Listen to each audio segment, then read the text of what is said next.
Assalamualaikum warahmatullahi wabarakatuh. Kami dari kelompok 21 akan menjelaskan tentang sistem dispersi koloid yang disusun oleh saya, Widi Restuwargina, dan rekan saya, Willy Januar Pratama. Apa sih yang dimaksud dengan sistem koloid itu? Sebelum kita bahas lebih lanjut, kita amati dulu gambar yang ada di sini. Dapat kita lihat ada 3 gelas dengan isi larutan atau campuran yang berbeda.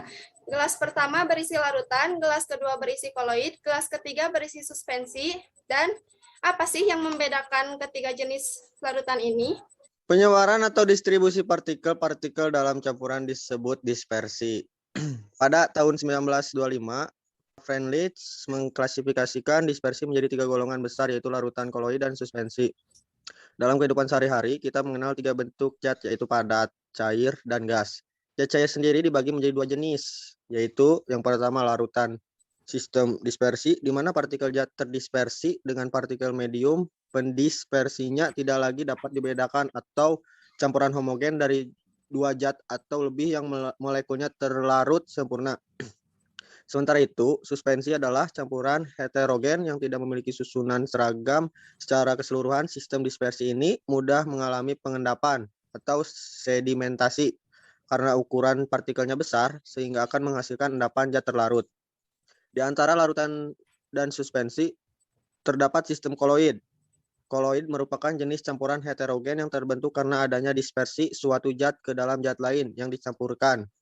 Dalam larutan, kita mengetahui terdapat 2 komponen, yaitu pelarut dan zat terlarut. Sementara dalam sistem koloid, komponen penyusunnya adalah fase terdispersi dan medium pendispersi. Fase terdispersi yang mengalami penyebaran secara merata dalam suatu zat lain, sedangkan zat yang menyebabkan terjadinya penyebaran secara merata disebut medium pendispersi. Medium pendispersi merupakan komponen dalam jumlah besar, sementara fase terdispersi merupakan komponen dalam jumlah kecil. Selain komponennya, yang membedakan antara keduanya adalah ukuran partikel. Dalam larutan, partikel penyusunnya adalah ion atau molekul kecil, sementara koloid terdiri atas makromolekul atau agregat dari banyak atom, ion, atau molekul. Partikelnya berukuran lebih besar dari molekul sederhana, tapi cukup kecil untuk tetap tersuspensi. Koloid secara umum dibedakan menjadi 2 kategori, yaitu koloid liofilik atau jenis koloid yang fase terdispersinya dapat mengikat atau menarik medium pendispersinya, dan liofobik, yaitu yang tidak dapat mengikat medium pendispersinya. Koloid liofilik stabil secara termodinamika, sedangkan koloid liofobik tidak stabil bahkan pada konsentrasi serendah 0,1 molar. Perbedaan larutan, koloid, dan suspensi. Larutan homogen tidak dapat dibedakan walaupun menggunakan mikroskop ultra. Yang keduanya, semua partikel berdispersi kurang dari 1 nanometer. Ketiga, 1 fase. Keempat, stabil, tidak dapat dipisahkan. Kelima, tidak dapat disaring. Keenam, jernih, contohnya larutan gula. Perbedaan koloidnya yang pertama secara makroskopis bersifat homogen, tetapi heterogen jika diamati dengan mikroskop ultra. Kedua, partikel berdimensi antara 1 nanometer sampai 100 nanometer. Ketiga, 2 fase. Keempat, stabil, tidak mudah dipisahkan. Kelima, dapat disaring menggunakan penyaring ultra. Keenam, keruh, jernih. Contohnya santan. Yang suspensi, yang pertama heterogen. Kedua, partikelnya berdimensi lebih dari 100 nanometer. Ketiga, 2 fase. Keempat, tidak stabil, mudah terpisah. Kelima, dapat disaring. Keenam, keruh. Contohnya itu air kopi. Jenis-jenis koloid dan contohnya. Kalau fase terdispersinya padat dan medium pendispersinya padat akan menghasilkan sol padat. Contohnya kaca berwarna kuningan, perunggu, intan hitam, batu rubi, dan batu safir. Kalau fase terdispersinya padat dan medium pendispersinya cair akan menghasilkan emulsi padat. Contohnya mentega, keju, mutiara, jelly, silika gel. Kalau fase terdispersinya padat dan medium pendispersinya gas akan menghasilkan buih padat. Contohnya batu apung, spons, styrofoam, karet busa, roti, marshmallow. Kalau fase terdispersinya cair dan medium pendispersinya padat menghasilkan salt. Contohnya tinta, cat, tanah liat, lem kanji, dan gelatin. Kalau fase terdispersinya cair dan medium pendispersinya cair akan menghasilkan emulsi, contohnya susu, santan, mayones, dan krim wajah. Kalau fase terdispersinya cair dan medium pendispersinya gas akan menghasilkan buih, contohnya krim kocok, meringu, busa sabun, dan foam. Kalau fase terdispersinya gas dan medium pendispersinya padat akan menghasilkan aerosol padat, contohnya asap, debu, dan droplet virus di udara. Kalau fase terdispersinya gas dan medium pendispersinya cair akan menghasilkan aerosol, contohnya awan, kabut, embun, dan parfum semprot. Penjelasan. Pertama, sol padat. Sol padat memiliki fase terdispersi padat dalam medium pendispersi yang padat juga. Terbentuk karena pengaruh tekanan dan suhu, sehingga menghasilkan padatan yang kokoh dan keras. Contohnya, batuan rubi atau batuan permata. Batu rubi ini merupakan padatan kromium atau Cr yang tersebar dalam padatan aluminium oksida. Yang kedua, sol. Sol memiliki fase terdispersi padat dan dalam medium pendispersi cair yang tidak mudah berubah sifatnya. Jadi, bedanya kalau sol padat, mediumnya padat, sedangkan sol mediumnya cair, contohnya cat tembok. Cat tembok terdiri dari banyak jenis padatan, diantaranya kalsium karbonat, CaCO3, kaolin, dan lain sebagainya. Zat padat atau fase terdispersi inilah yang mengalami penyebaran dalam medium cair atau medium pendispersi yang berupa air, yaitu H2O. Yang ketiga, aerosol. Aerosol memiliki fase terdispersi berupa cairan dan medium pendispersi berupa gas. Aerosol tidak bisa bertahan lama. Hal ini karena zat penyusunnya yang mudah rusak oleh perubahan suhu dan tekanan udara lingkungan. Contohnya yaitu parfum. Saat parfum disemprotkan di udara, cairan parfum akan terdispersi atau tersebar di udara yang wujudnya gas sebagai merupakan medium pendispersi. Yang keempat, aerosol padat. Aerosol padat memiliki fase terdispersi padat dalam medium pendispersi gas, contohnya asap kendaraan. Asap kendaraan mengandung padatan berupa timbal, karbon, karbon monoksida, dan lain sebagainya yang merupakan hasil pembakaran tidak sempurna dari mesin. Makanya ketika kamu melewati kendaraan bermotor yang mengeluarkan asap, kadang kamu akan merasa kelilipan karena adanya padatan sebagai fase terdispersi di dalam asap sebagai medium pendispersinya. Yang kelima, emulsi padat. Selanjutnya, ada emulsi padat yang memiliki fase terdispersi berupa cairan dalam medium pendispersi padat, contohnya agar-agar. Agar-agar terbuat dari air sebagai fase terdispersinya yang dicampur dengan bubuk agar-agar sebagai medium pendispersinya.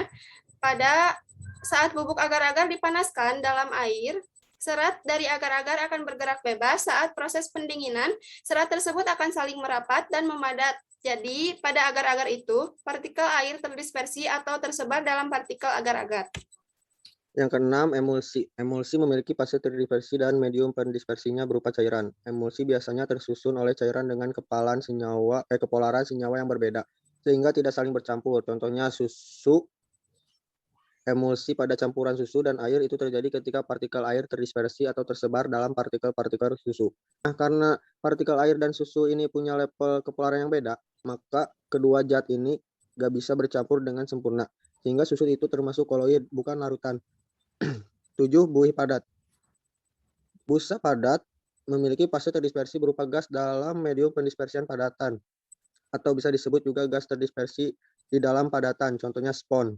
Jika dilihat, spon ini merupakan sebuah padatan, tapi ketika dipencet ternyata isinya udara. Itu tandanya partikel-partikel udara atau gasnya tersebar dalam medium padat. 8. Buih. Buih memiliki fase terdispersi berupa gas dalam medium pendispersi cair, atau bisa disebut juga gas yang terdispersi di dalam cairan. Contohnya buih sabun. Karena adanya udara, fase terdispersi yang terjebak di dalam larutan sabun, medium pendispersi. Hal ini terjadi karena molekul sabun yang saling tarik-menarik membentuk jaringan atau lapisan yang dapat menjebak udara sehingga membentuk gelembung-gelembung bening berisi udara. Selanjutnya, sifat-sifat koloid. Yang pertama ada efek Tyndall. Efek Tyndall adalah penghamburan cahaya oleh partikel-partikel koloid. Apabila cahaya menembus air yang jernih, maka akan dibelokkan, sementara aliran koloid ini akan dibiaskan atau dihamburkan. Contohnya, sorot lampu mobil di daerah berkabut, dan contoh lainnya adalah adanya warna pelangi, yaitu Magicu hibinium. Yang kedua, ada gerak Brown. Gerak Brown adalah gerakan patah-patah atau zigzag partikel koloid karena adanya tumbukan antar partikel koloid dalam medium pendispersi. Gerakan zigzag ini berfungsi untuk penstabilan partikel koloid sehingga tidak menjadi pemisah antara partikel terdispersi dan medium pendispersi atau tidak terjadi pengendapan. Contohnya adalah gerak partikel debu. Yang ketiga, absorpsi. adalah penyerapan ion atau molekul pada permukaan koloid, contohnya penggunaan deodoran pada ketiak. Contoh lainnya adalah pembuatan obat, yaitu penyembuhan sakit perut dengan penggunaan serbuk karbon atau norit. Yang keempat, elektroforesis. Elektroforesis adalah pergerakan partikel-partikel koloid yang bermuatan karena terjadi pengaruh medan listrik. Apabila koloid dialiri aliran listrik, maka partikel koloid bergerak menuju elektrode positif atau elektrode negatif. Hal ini bisa membuktikan bahwa koloid memiliki aliran listrik. Contohnya, penggunaan alat kotrel pada cerobong asap pabrik. 5. Koagulasi merupakan pengendapan atau pengumpulan partikel koloid karena koloid mengandung muatan yang dinetralkan. Pada koloid bermuatan sejenis, koloid tidak akan mengumpal karena ion saling tolak-menolak. Sedangkan koloid yang muatannya telah dinetralkan tidak lagi tolak-menolak sehingga koloid bisa berkelompok atau menyatu. Pengendapan atau pengumpulan partikel koloid karena adanya pemanasan dan karena adanya penambahan elektrolit yang muatannya berlawanan. Contohnya pembentukan delta di sungai dan contoh lain adalah penjernihan air dengan tawas dan penggumpalan darah. 6. Dialisis adalah pemurnian koloid dari partikel-partikel pengotor yang dapat mengganggu kestabilan koloid. Contohnya yaitu adalah proses cuci darah dengan alat dialisator. Yang ketujuh, koloid pelindung adalah koloid yang mempunyai sifat dapat melindungi koloid lain dari proses koagulasi. Contohnya yaitu pembuatan es krim digunakan gelatin tujuannya untuk mencegah pembentukannya kristal yang besar. Selanjutnya, pembuatan sistem koloid. Larutan dapat berubah menjadi koloid dengan cara kondensasi, dan suspensi dapat berubah menjadi koloid dengan cara dispersi. Di dalam dispersi ada beberapa cara. Ada cara mekanik, cara peptisasi, cara busur Bredig, dan cara homogenisasi. Dalam kondensasi ada beberapa cara pula, ada pengendapan, ada cara hidrolisis, cara redoks, cara substitusi, dan cara penggantian pelarut. Dispersi adalah proses pembuatan yang berasal dari partikel yang lebih kasar dari koloid. Pertama, cara mekanik. Cara mekanik adalah penghalusan dengan pengerusan atau penggilingan suatu zat padat. Contohnya pembuatan obat dengan menggerus obat. Kedua, cara peptisasi adalah proses dispersi endapan menjadi sistem koloid dengan penambahan zat pemecah. Zat pemecah ini dapat berupa penambahan elektrolit yang mengandung ion sejenis, misalnya H2S, ditambahkan ke dalam endapan NiS. 3. Cara busur Bredig. Teknik busur Bredig digunakan untuk membuat logam seperti Ag, Au, dan Pt. Logam yang akan diubah menjadi partikel-partikel koloid digunakan sebagai elektrod. 2 elektrode logam dicelupkan ke dalam medium pendispersinya, air suling dingin. Sedemikian sehingga kedua ujungnya saling berdekatan. Kemudian, kedua elektrode diberi loncatan listrik. Panas yang timbul akan menyebabkan logam menguap, lalu uap ini terkondensasi dalam medium pendispersi dingin. Hasil kondensasi ini berupa partikel-partikel koloid memakai loncatan bunga api listrik, contohnya pembuatan logam. 4. Homogenisasi. Metode kondensasi adalah pembuatan sistem koloid dengan menggabungkan ion-ion atom-atom, molekul atau partikel-partikel yang lebih kecil membentuk partikel yang lebih besar dan sesuai dengan ukuran partikel koloid. Cara hidrolisis, yaitu reaksi hidrolisis digunakan untuk membuat koloid pada logam besi atau Fe, aluminium, dan krom. Hal itu dikarenakan basa logam tersebut dalam air bersifat koloid. Pada pembuatan sol FeOH3, larutan FeCl3 ditambahkan pada air panas. Persamaan reaksinya dapat ditulis sebagai berikut. FeCl3 ditambah H2O atau air menghasilkan FeOH tambah 3HCl. Yang kedua, reaksi oksidasi. Untuk membuat sol emas dapat dilakukan dengan mereduksi garamnya dengan menggunakan reduktor formaldehida. Reaksi ditulis 2AuCl3 tambah 3HCHO tambah H2O menghasilkan 2Au tambah 6HCl tambah 3HCOOH. Yang ketiga, penggantian pelarut. Belerang mudah larut dalam alkohol, misalnya etanol, tetapi sukar larut dalam air. Jadi, untuk pembuatan sol belerang dalam medium pendispersi air, Belerang dilarutkan ke dalam etanol sampai jenuh. Setelah itu larutan belerang dalam etanol dimasukkan ke dalam air sedikit-sedikit. Partikel belerang akan menggumpal menjadi koloid akibat penurunan kelarutan belerang dalam air. Kemudian etanol dapat dipisahkan dengan dialisis, maka terbentuklah sol belerang. Yang keempat, dekomposisi rangkap. Untuk membuat sol AgCl dapat dilakukan dengan cara mencampurkan larutan AgNO3 encer dan larutan HCl encer. Reaksi yang terjadi, AgNO ditambah HCl menghasilkan AgCl plus HNO3. Sedangkan untuk membuat sol AS2S3 dapat dilakukan dengan cara mengalirkan gas H2S ke dalam larutan AS2O3. Reaksi yang terjadi dapat dituliskan sebagai berikut. AS2O3 tambah H2S menghasilkan AS2S3 plus H2O. Aplikasi koloid dalam bidang farmasi. Dalam bidang farmasi kebanyakan produknya juga berupa koloid. Misalnya krim dan salep yang termasuk bentuk emulsi. Selain itu, kosmetik juga termasuk dalam bidang farmasi. Misalnya bentuk aerosol. Contohnya parfum semprot, bentuk buih, sabun cukur, facial foam, bentuk sol, milk cleanser, kutek, emulsi padat, lipstick, dan masih banyak lagi. Prinsip koloid dalam bidang farmasi juga diterapkan pada minyak ikan, penisilin untuk suntikan, salep, krim, pasta.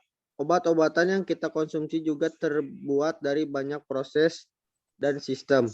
Serbuk karbon atau norit yang dibuat dalam bentuk pil atau tablet.